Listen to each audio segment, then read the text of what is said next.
Alongside Brent Hubbs, I'm Austin Price for the Volquest stock report on this LSU week. We head back 2 weeks, Brent. Stock up for you after the Florida game, heading into this LSU game is what?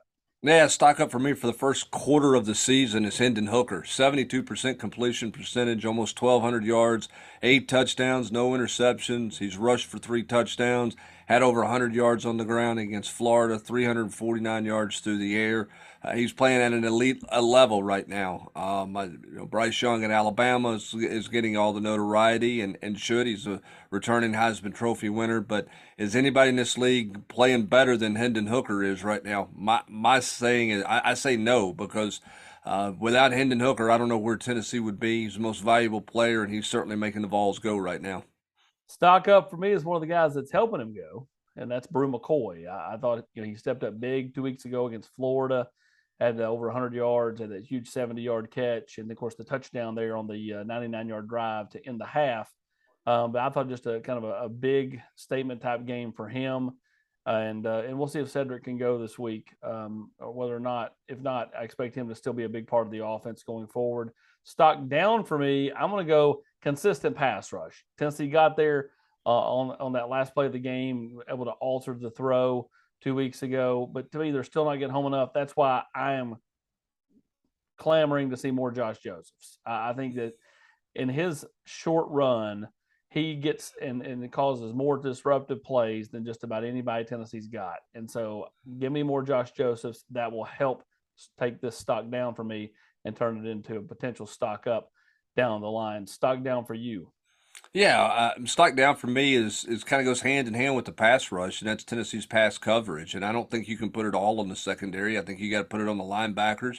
I think you got to put it on the defensive front, as you mentioned, not getting there. I would have never bet that Byron Young and Tyler Barron would combine for 2 sacks through the first 4 games of the season, but that's where they are right now. And Tennessee's just having a hard time in the back end in pass coverage.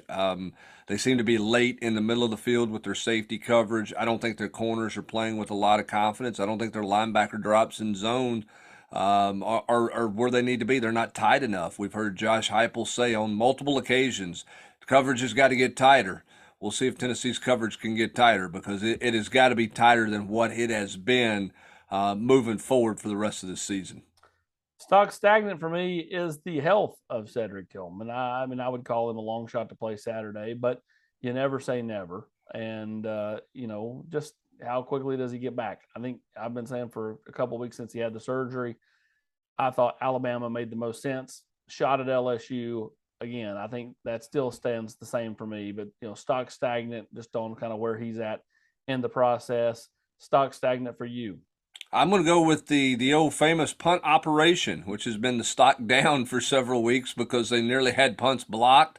They did have a punt block against Pittsburgh. Operation's been slow. That rugby punt was ugly against Akron. But hey, when you don't punt against Florida, then you don't go stock down, but you don't go stock up either, because you don't know if they've gotten anything fixed in that. We'll see how the punt team handles themselves Saturday in Baton Rouge if Paxton Brooks has to punt. But stock stagnant for me is still that punt operation, because I think everybody they play is going to come after a Tennessee punt until Tennessee gets that solidified better than what it's been thus far. So it's this year's version of defending the wide receiver or running back pass that Tennessee struggled with early last year until they got figured out. So yeah, the halfback pass that they couldn't defend early in the year. Don't you think everybody's coming after a Tennessee punt just to see if they can get there? Should. And we'll see if Tennessee cleans that up and is better this week. Again, they didn't get a chance to test it, which is a good thing that it wasn't tested against Florida.